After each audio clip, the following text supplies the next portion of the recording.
Hey, this is Ben Solomon, and welcome to this episode of the Techno Leadership Show. In this episode, I want to talk about how to get your tech team to care about what they do. Now, if you have become a manager or a leader of a team that has been in that organization for a long time, been together for a while, and you're the outsider who's come in, it's not always easy. The first 90 days, I'd say, take it easy, observe, listen as much as you can from everyone, the team, as well as from your stakeholders, customers, everyone, to get a feel for where things are at, what the perceptions are, all of that. But one of the main things that we as leaders need to be looking at doing is understanding how our people work. Are they providing the best possible care and solution and customer experience that they can provide? And in some places, because of past bad experiences, past management, past experiences with the rest of the organization and other departments, there is a likelihood that the tech team and the tech staff might be jaded, might be hurt. They've had all these experiences that, they don't know how to react. And you've come in from outside, new, and you're trying to make a difference. But you can't really make that difference without understanding context, which is where you've got to step back and look at how they go about their way of doing things. And if you notice that certain members, or even the whole team, isn't really showing a sense of care for your customers and the customer's experience, it's something to step back and question what's going on. And this can happen in a form of having one-on-one conversations with the people going, what's going on? I noticed that you reacted in this way in that situation. What's the history? How can I help you? And in a lot of cases, yes, initially they don't really trust you and all that if you're new coming from outside in. But once you've built a level of trust, you've got to help them understand that you're trying to understand what's going on so that it is a great experience for them as a tech team when they're dealing with customers, and it's a great experience for the customers dealing with them as well. And when you see certain behaviors, you want to understand the root cause behind it. And if there is a root cause of a culture of the tech team being treated badly, which happens in a lot of organizations, you as a leader need to step in and shield them from that sort of behavior, which means when you see that kind of behavior happen, you need to deal with the people who are perpetrating that sort of behavior, or go to their managers and get them to deal with it. You might have to go into speaking to HR and then get them to deal with it.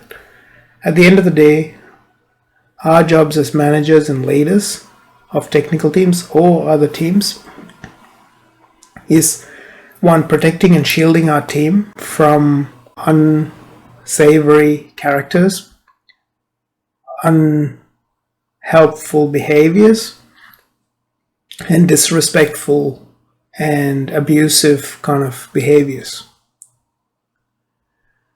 That's our first line, to defend them. The second line is to unblock their path so that they can do their best work. For whatever reason, something deep inside them, they picked up this job whenever they picked up the job. If you can find out, if you can sit with them and have honest chats with them, understand where they're coming from, where they want to go, and how you can support them, you can help them continue to bring that joy and fulfillment to work and to be able to do their best work. So that is another aspect of your job, to unblock the path. If there is resource constraints, if there is other constraints, systematic processes, or whatever it is, you've got to step in, figure out a way to resolve that so that you open the path for them to do their best work. And the third function is being a coach of sorts. So actually being able to sit with them, help them clarify what they want to achieve and what the path towards that is. And in some cases, it means that that person's next step might be leaving the organization, and not in a bad way. What I mean is, let's say you've got only 2 senior infrastructure engineer positions, and your organization is not going to pay for a third infrastructure person, and you don't have that big an infrastructure to validate that, and you don't have any other potential positions in a senior level, and this person's been in the business for 5 years or 6 years or whatever it might be, and their desire is to become a specialist senior infrastructure engineer, you've got to work with them to help them understand, look, at this point in your career, we don't have that position that you want. What other position would you like to go into? And they might go, look, I don't want to keep doing the help desk job that I'm doing. I really don't care anymore. That care factor again. I don't really care anymore. I want to go into this. Okay. How do you want to do that? What skills have you built up? How can I help you get to that position? Unfortunately, the business has said that they can't have another person in that sort of position, which means you may have to start looking at a position outside the organization. How can I help you with that? And help them with skills, training. Let them learn, let them grow, and let them find the right opportunity for them. Because the thing is, it's more beneficial for the organization, for your whole team's morale, as well as that person, for them to find the right opportunity for them and be fulfilled doing there, rather than having the morale and the feel of going, I don't really care about this, I don't see any other opportunity, I'm just doing, I'm just here for the sake of being here, is not the kind of attitude that we want in a team. If they're happy, yes, by all means, fine. If they are happy to be where they are and happy and they care about the job, fantastic. But if they don't care about it, they want to be elsewhere mentally, support them in the process. Like as a manager, as a leader, I see my role as a facilitator to help them clarify what they want and clarify the path that they can take to get there. And I'll support them and I speak to them and say, look, while you're here in this position, I expect you to give 100% here. But in return, I know this is where you want to go. I will do whatever I can in my power to give you the resources and the opportunities to gain the skills that you need to get to that position and support you in finding that position as well. And that's the thing. At the end of the day, that's how you help people grow. That's how you coach them, support them, and be fulfilled. Look, life's too short to be in jobs that we don't want to be in positions that we don't care, and being in roles and industries and everything, professions that we don't care. If we don't like something, we have to take charge of it. But if we are in management and leadership positions, we have a duty of care to help our people to find that path that is right for them. So, if your people are not really caring about what they're doing, find out why. If there's history there that's impeding them, start working hard on changing that culture, changing the way things are approached so that the future can be different from the past. If it's a sense of specific people in the team not wanting to be there because they're stuck in a role, or just the role's not right for them and they want to be in a different role and that role doesn't exist in the organization, help them find a path. There is nothing wrong in mutually understanding that, look, you are finding a path. It might take you 3 months, it might take you 6 months to get that role, but in exchange, like, I'll support you as much as I can to help you build up those skills and experiences to get to that role.